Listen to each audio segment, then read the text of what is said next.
Do lidhem tani drejt për drejt me zotin Gjergj Vurmo, që është drejtori i Institutit për Demokraci dhe Ndërmjetësim. Zoti Vurmo, mirëmëngjes, mirë se keni ardhur në ABC-n e mëngjesit. Keni mirëmëngjes, faleminderit për ftesën.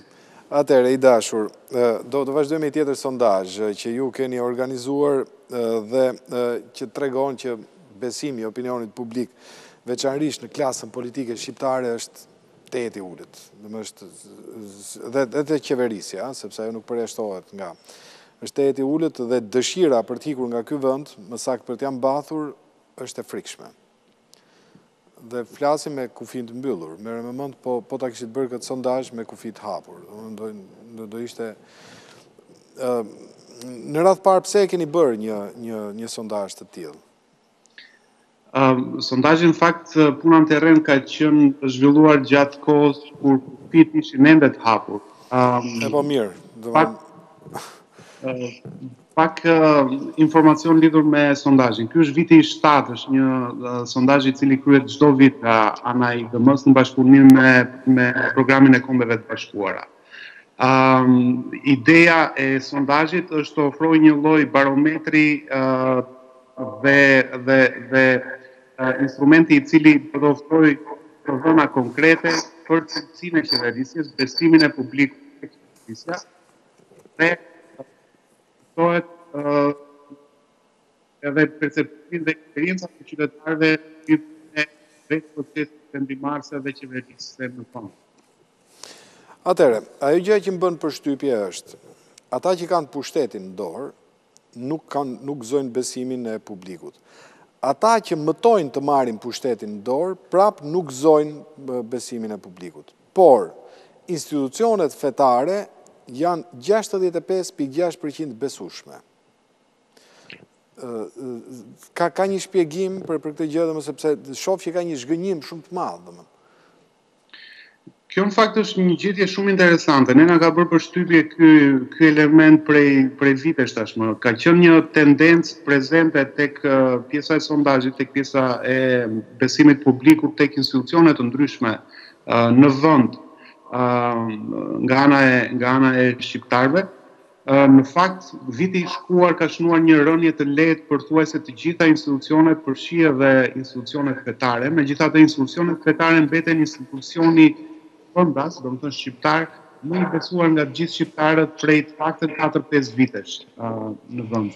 Nuk di ta shpjegoj konkretisht, domethënë ka disa mënyra apo argumente me të cilat mund të ofrosh një lloj shpjegimi me këto, përfshi edhe argumente të cilat kanë të bëjnë me atë pjesën spirituale të njerëzve, mos në situata kur është vështirë të shohim pak shpresë nga ana e institucioneve reale, institucioneve për cilat ne votojmë, të cilat duhet i mbajmë të përgjegjshme, nga të cilat i paguajmë dhe nga të cilat presin të marrin shërbime.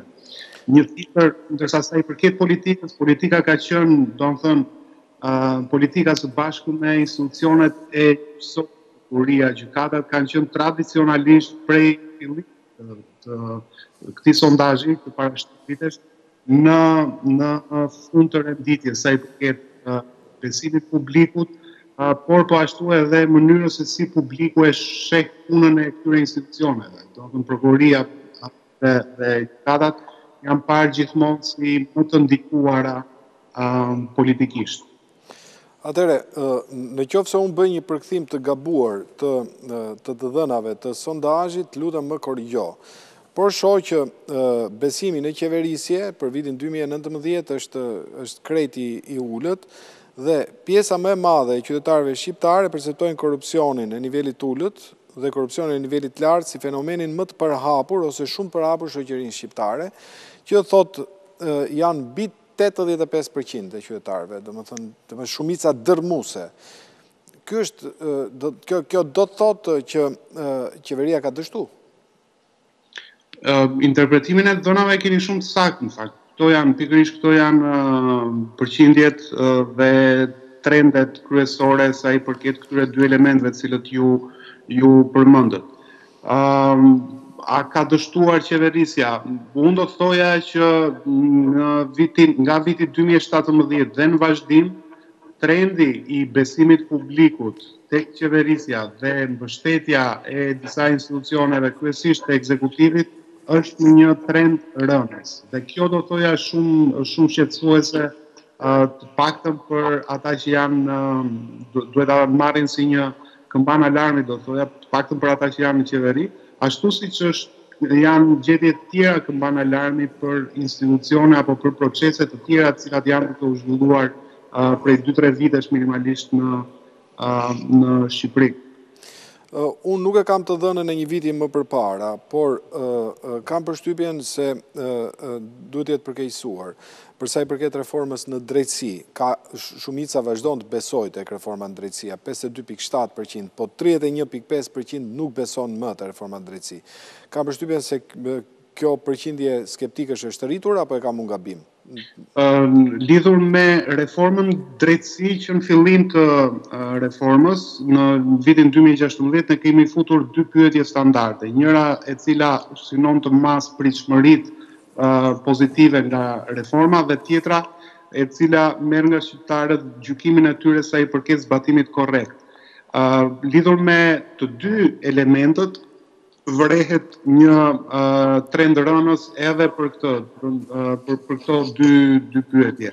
Gjithsesi, ende më shumë se gjysma e shqiptarëve kanë pritshmëri pozitive nga impakti i reformës në drejtësi në Shqipëri, por nga ana tjetër, ata të cilët mendojnë se reforma në drejtësi po zbatohet në mënyrë korrekte, ka një rënje nga 46% që ka qenë në 2016 në rreth 31-32% në 2019.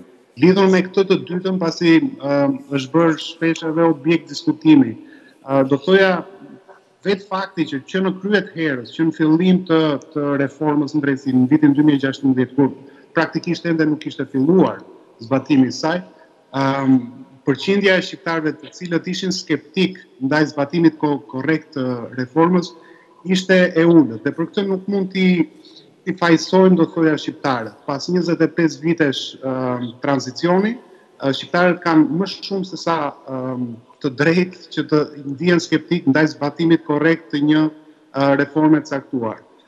Fakti që kjo përqindje ka vazhduar të vijë në rënje, do thoja që është një këmban alarmi për ata të cilët e zbatojnë reformën drejtësi dhe po ashtu edhe për ata të cilët e kondicionojnë reformën drejtësi. Kemi qenë të shmitar që reforma në drejtësi në 2-3 vitet e fundit ka qenë objekt sulmi nga një sër aktorësh në shoqëri, jo vetëm të politikës, por do thoja edhe në media, edhe në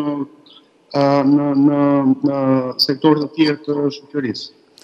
Ndoshta ky sondazh, po dhe dëna tjera, dje e kanë shqetësuar ambasadorën amerikane që ka dalë dhe ka mbrojtur energjikisht reformën në drejtësi, megjithatë as ajo nuk ka shpëtuar vërejtjeve, sepse ka thënë do të ngritet me urgjencë gjykata kushtetuese. Por ka diçka tjetër që e hedh reformën në drejtësinë në knockdown, sepse në këtë të njëjtin sondazh një shumicë shumë e madhe e shqiptarëve, 60.5% thonë që prokuroria e përgjithshme dhe gjykatat shihen si institucionet më pak të pavarura për të tretin vit radhazi. Sipas tyre, pra shumicës shqiptarëve, agjenda e gjykatave ndikohet shumë ose jashtëzakonisht shumë nga interesat politike, ndërsa 59% e shqiptarëve konsiderojnë prokurorinë si shumë të ndikuar ose jashtëzakonisht të ndikuar nga interesat politike.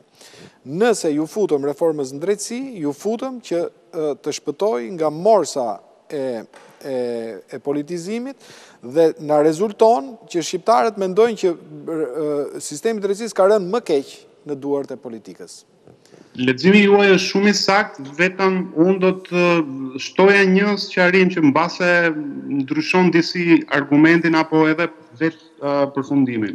Sondazhi i parë ishte realizuar në periudhën nëntor-dhjetor të vitit të shkuar. Dyshoj se këto të dhënat sondazhit do ta hidhnin në knockdown impaktin e reformës në drejtësi, sepse elementet kryesorë të reformës në drejtësi Deri në atë periudhë, deri në periudhën nëntor-dhjetor të vitit të shkuar, ende nuk kishin filluar praktikisht punë. Kishin vetëm prokurorin e përgjithshëm i cili sapo ishte zgjedhur. Paku ende nuk kishte filluar punë dhe në fakt ende nuk ka filluar punë me kapacitetin e tij të plot. Do thoja që viti aktual, 2020, është një vit vendimtar për këto institucione të reja të drejtësisë për t'i rikthyer, për të bërë pak histori tek sektori i drejtësisë dhe për t'i rikthyer besimin shqiptarëve që gjërat në drejtësi më në fund do fillojnë të funksionojnë përtej politikës, përtej interesave, përtej presioneve ekonomike dhe çfarë do lloj dhe do t'jepet drejtësi sipas gërmës dhe frymës së ligjit. Nga kjo pikpamje do thoja që është patjetër edhe një këmbën alarmi për ata të cilët kanë këtë përgjegjësi brenda reformës në drejtësi dhe sidomos për institucionet e reja. Megjithëse në çdo rast do të isha disi i përmbajtur për të dalë në konkluzione nëse të dhënat e vitit të këtij sondazhi janë një element knockdown siç e përmendi edhe juve për reformën drejtësi. Ndërkohë që e dhëna pastaj që ka tërhequr sot titujt kryesor të gjithë shtypit shqiptar, të portaleve dhe tjera, është dëshira e madhe për t'ia mbathur nga ky vend. Unë do të bëj një pyetje e cila ndoshta deri sot nuk është konsumuar. Kjo dëshirë e madhe për t'ikur në një farë mënyre është një mungesë dëshire për të luftuar më, tregon një lodhje kombëtare, se nëse 1 në 2 veta do me hik, Unë besoj se po. Vetë arsyet për cilat 1 në 2 shqiptarë do donin të iknin nuk janë thjesht ekonomike dhe kjo është një fakt që ne shohim prej disa vitesh tashmë. Të dhënat e këtij viti thonë që sigurisht një nga arsyet është një jetesë më e mirë, por po ashtu arsye të tjera të cilët anketuarit tanë kanë sjellë në mendje, janë edhe elemente të cilët kanë të bëjnë me shpresën e tyre për një të ardhme më të mirë e eksistencën politika apo demokratik të vendit. Kuptimin që ata shohin shumë pak shpresë aktualisht se Shqipëria në një periudhë të caktuar afat shkurtër apo afat mesme ka shanse të shndërrohet në një demokraci më të konsoliduar.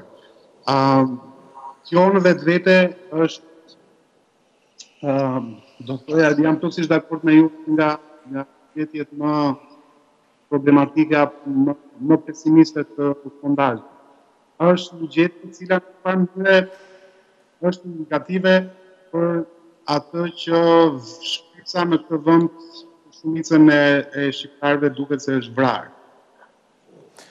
Atëherë, e bëra këtë pyetje edhe për një arsye tjetër gjegjë, sepse sot me siguri do ketë komente politike në lidhje me raportin. Por ata të cilët do të bëjnë komente politike do të bëjnë shumë kujdes. Ata që janë qeveri sot patjetër duhet të lexojnë në radh parë raportin dhe duhet të reflektojnë, nuk duhet dalin konferencë shtypi. Ndërsa ata që janë në opozitë duhet të kuptojnë që zhgënjimi është edhe tek ata sepse nuk po ngjallin shpresë. Pra, mënyra se si duhet sillen të gjitha krahët e politikës, sepse ata kanë dorë fatet e shqiptarëve në këtë rast, duhet të jetë në përgjithësi reflektuese. Pastaj ata mund të sulmojnë njëri tjetrin padyshim se loja politike nuk është se përjashtohet nga një raport, por duhet të reflektojnë mbi të. Duhet të kemë parasysh që shuplaka është dhënë në të dyja anët, jo nga instituti që organizuar sondazhin, por nga shqiptarët. Tani, unë kam këtu edhe diçka tjetër, kam një tjetër survey, pra një tjetër kërkim që ju keni bërë, për sa i përket ligjeve, në kuadrin e gjithë Ballkanit Perëndimor është dhe kapitulli i Shqipërisë. Unë po e përkthej, sepse e kam në anglisht draftin dhe ende nuk jam thelluar aq shumë. Prandaj do doja të bëj një shpjegim sa më sintetik të mundshëm, por po them që janë ligjet e bëra me porosi. Është e saktë kjo që e përdora në Shqip, pra një qeveri ose një klik, porosit ca ligje për të bërë ca punë. Në qoftë se nuk jam i saktë, më kundërshto pas një lloj kompleksi, se tash nuk e njoh shumë mirë materialin. Jo, nuk e saktë. Në fakt keni parasysh që bëhet fjalë për një temë e cila është shumë pak e analizuar jo vetëm në Shqipëri dhe në Ballkan, por edhe në nivel më të gjerë, europian dhe mbas edhe global. Domethënë, është fjalë për shkallën më të lartë të kapjes së shtetit, që janë ligjet me porosi, bërja e politikave dhe ligjeve sipas interesave të një klike, siç thoni edhe ju. Pra, ideja është që shteti vihet në funksion të disa interesave ekonomik dhe jo vetëm duke bërë ligje dhe duke ja propozuar parlamentit. Pikërisht, po. E di pse bëj këtë pyetje? Bëj këtë pyetje sepse gjatë një interviste i kam pasur me kryeministrin Rama për çështjen e një koncesioni që është dhënë, ai më tha nuk e ka bërë qeveria, e ka bërë parlamenti. Dhe kur unë e pyeta, pa nuk është qeveria që e dërgon ligjin në parlament, ai u shmang pastaj përgjigjes. Ligje të kësaj natyre ka në Shqipëri? Po, patjetër. Nuk e kam parasysh konkretisht cili ka qenë rasti për cilin ju e keni pyetur, por janë disa mekanizma apo disa modele në bazë të cilave zhvillohen proceset e ligjbërjes me porosi. Sigurisht, elementi kryesor pas ligjeve me porosi janë interesat ekonomike të përfshira në tendera apo në punë publike të cilat shkojnë në xhepat e atyre të cilëve nuk duhet të shkojnë praktikisht. Dhe është një nga modelet e ligjeve me porosi. Por nga ana tjetër ka edhe interesat të tjera, ka edhe mekanizme të tjera me anë të cilave porositen ligjin, se mund ta them, në një mënyrë të tillë, jo vetëm në Shqipëri, por edhe në Ballkanin Perëndimor. Gjergj, kjo është një dukuri e re, apo është një dukuri e tranzicionit Ballkanit Perëndimor?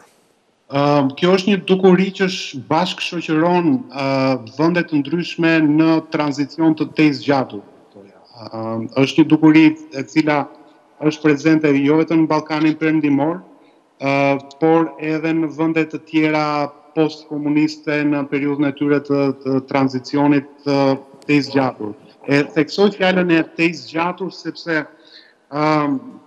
kur tranzicioni është i tezë zgjatur, do të thotë që ka një sër gjërash të cilat nuk shkojnë siç duhet në atë vend apo në atë rajon. Dhe kjo do të thotë që korrupsioni ka avancuar nga korrupsioni i ulët në korrupsion i një shkalle më të lartë, dhe kur shumë gjëra janë injoruar gjatë këtij procesi të tranzicionit, do të thotë që kastat në fuqi dhe rrjetet e interesave jo legjitime, ekonomike dhe politike tashmë janë forcuar deri në atë shkallë sa kanë kapur institucionet, kanë kapur proceset kryesore, vendimarrëse dhe ligjbërëse në atë vend të caktuar dhe kanë arritur tashmë deri në atë shkallë sa të thonë që jo thjesht ligji jam unë, por interesi im tashmë është interes ligjor.